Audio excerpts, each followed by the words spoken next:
Now let's start Talend Open Studio for data integration.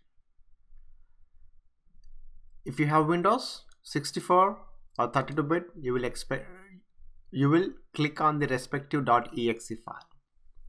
If you have a Mac, you will click on this one. If you are running Talend on Linux or any Unix based operating system, then you will click on the respective .sh file. So this is for Linux, and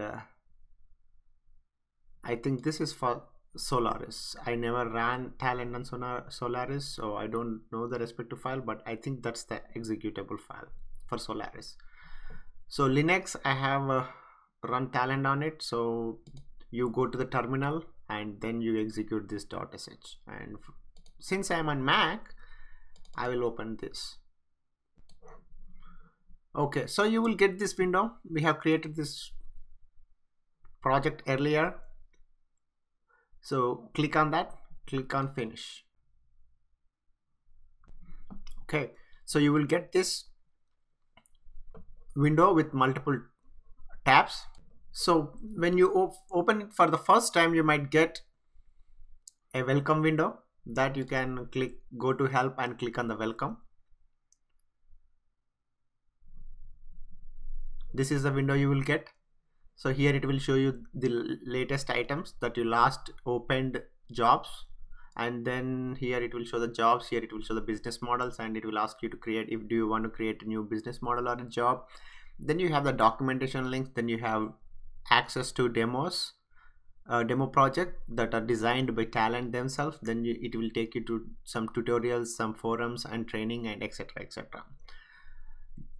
If you don't want to display this again, check on that box, then it won't display you again. But if you want to see that whenever you log into Talend, uncheck that, click start now. So then it will show you this window that which we saw previously.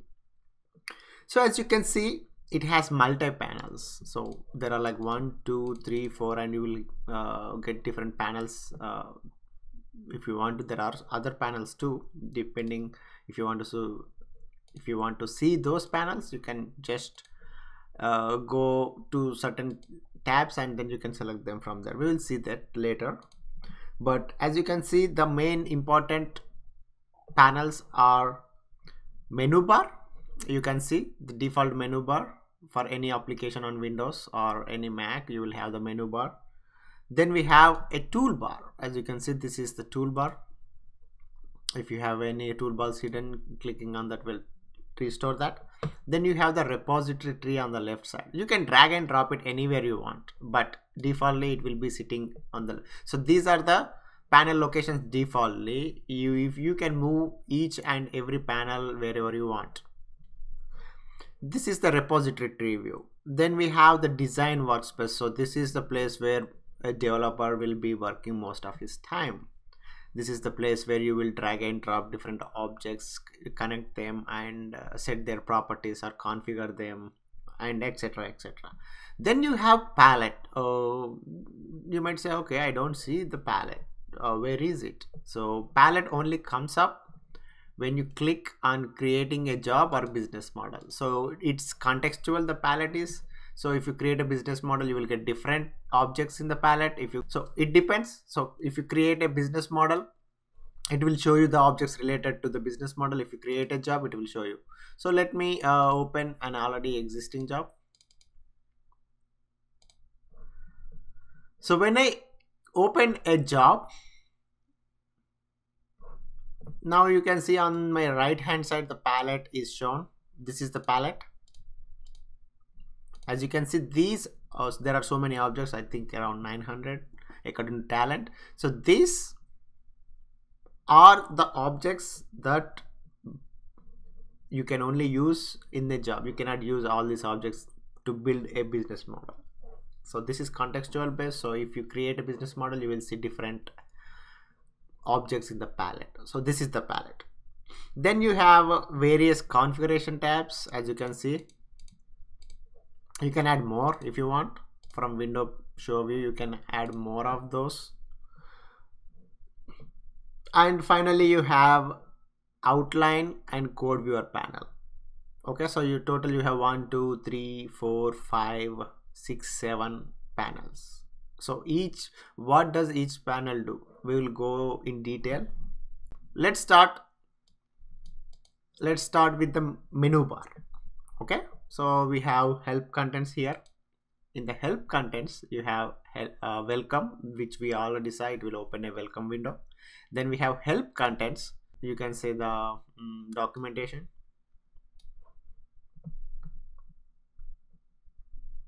Okay, so you have your talent component reference guide. You can go to each component, see what does, or you have a developer guide, and etc etc. It basically it opens your guides. Then we have about Talent Studio. It will tell you the details, version, copyright, and what are the features that we have installed, everything. Okay, installation details and all.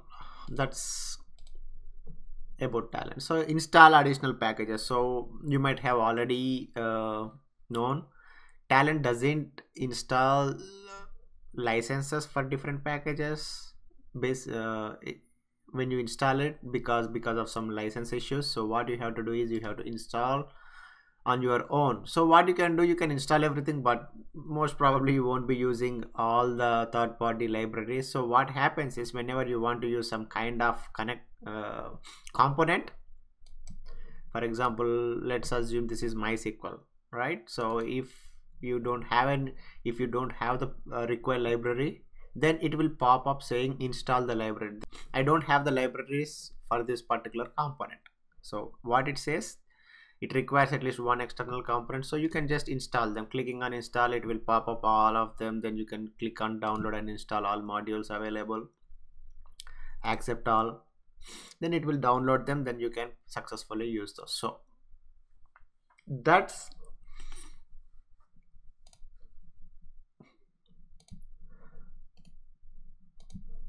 when you click on this, as you can see, this is a wizard. It opens this wizard where you can export all logs generated in the studio, and the system configuration information also it saves. Along with that, it also saves the system configuration information.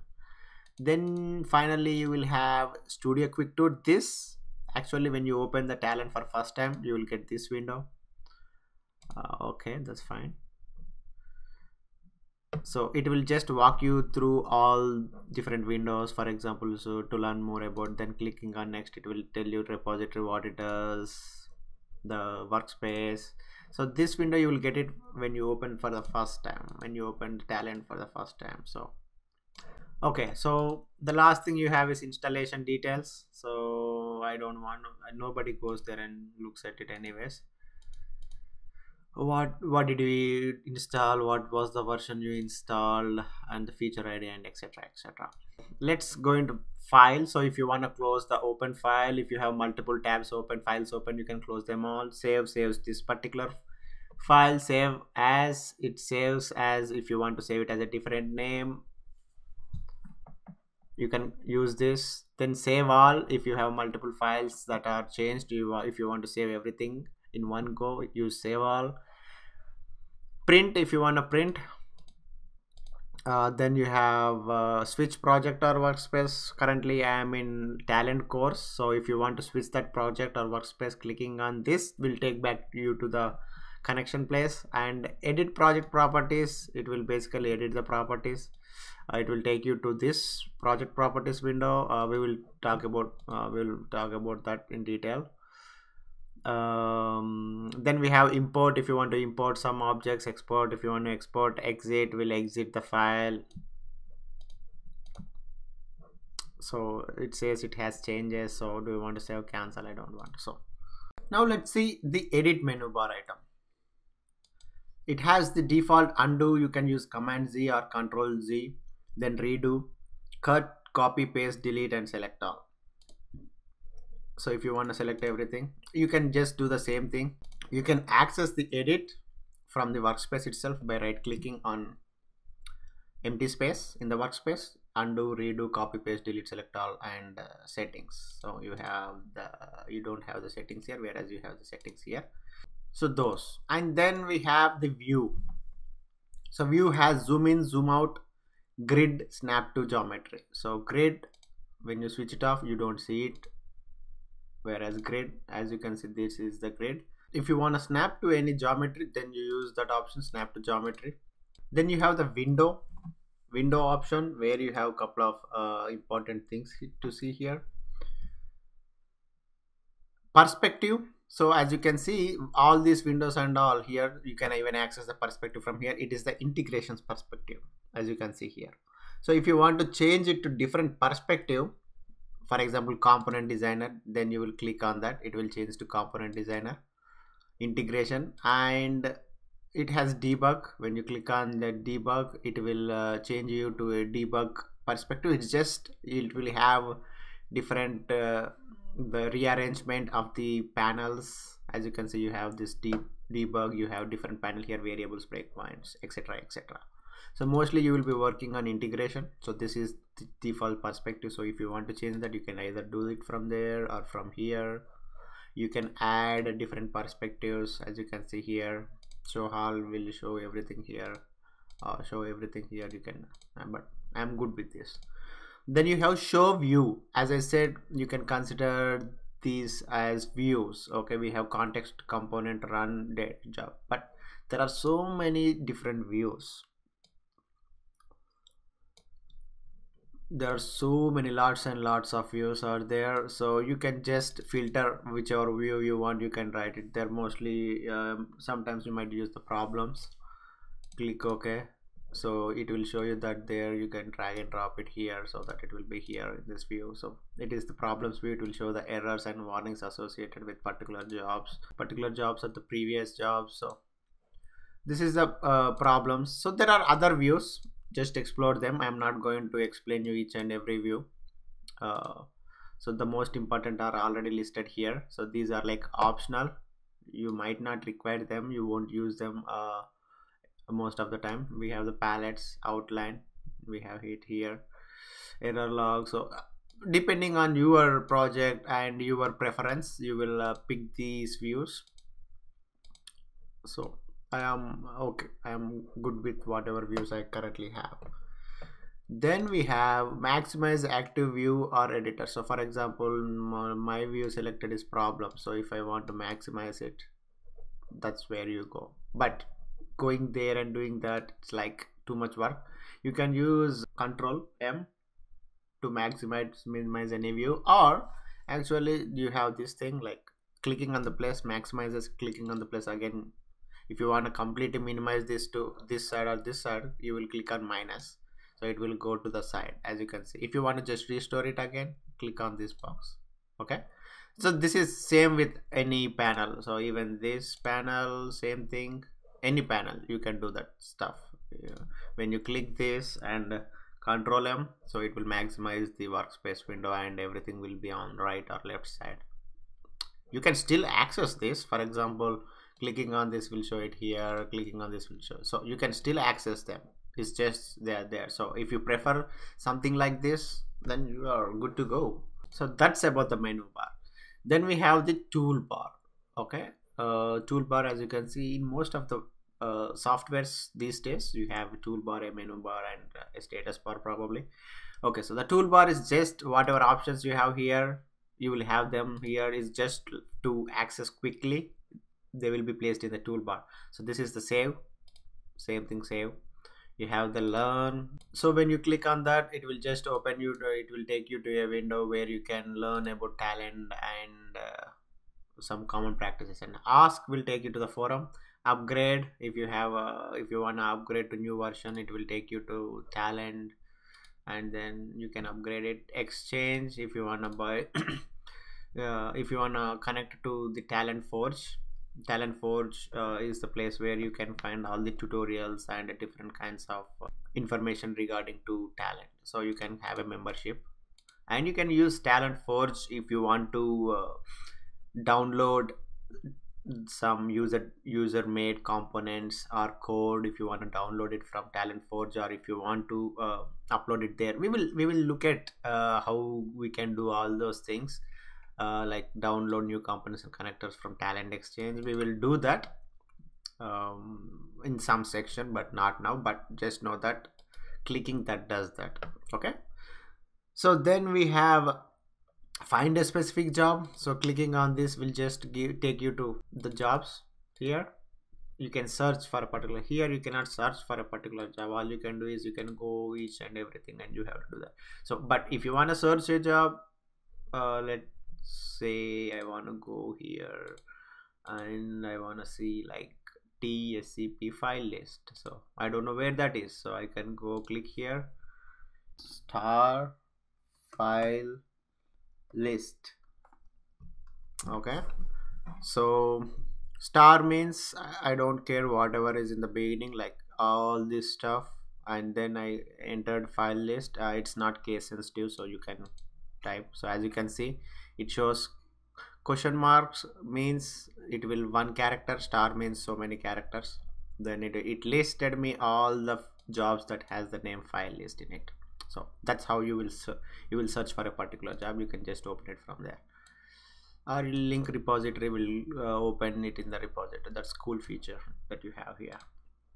Okay, so next we have run. So you can run any of these jobs from just from here. So if you want to run it from job, now you have to go to run and then click on run. But you can only run this job. But if you have previous jobs, these are the last 10 jobs that I have run, so you can just select it from here and click it here. It will run that particular job, but I don't want to do that now, so cancel it. Okay, so then we have create new job. Create, basically you can create create everything. You can create a job, you can create a business model, create different stuff. So usually you won't do it from here, but if you are if you want just that, you can do it from there. There is nothing wrong with it, but usually we do it from here, create anything. So if you want to, so we will go through all these things when we talk about the repository. For now, just whatever you can do here, you can do it from here. Okay, you can create different stuff using this option. Yeah, so this is the project settings. Either you can access here, or if you remember, we did it from the file, edit, project properties. Then we have this wrench icon, which is just to detect and update all jobs. So what it does is it searches for all the updates that are available for the jobs. So when you click this, what it does is it just does this operation, and it sees are there any jobs that we have to upgrade. So what is like updates, what are the updates means, for example, this might be some advanced topic right at this situation, but if you changed something, let's say metadata that you are using in a job, let's assume you are changing that and you want to update it to all jobs. Obviously when you change it, it will ask you, but if you missed it somehow, then you can use this button where it checks if there are any updates to any of the jobs. So if you remember, it showed me there are a couple of jobs I need to update, but I'm not doing that anyways. Then we have export. So we can export project. We have different, this is for another section like export and import, but these are the shortcuts.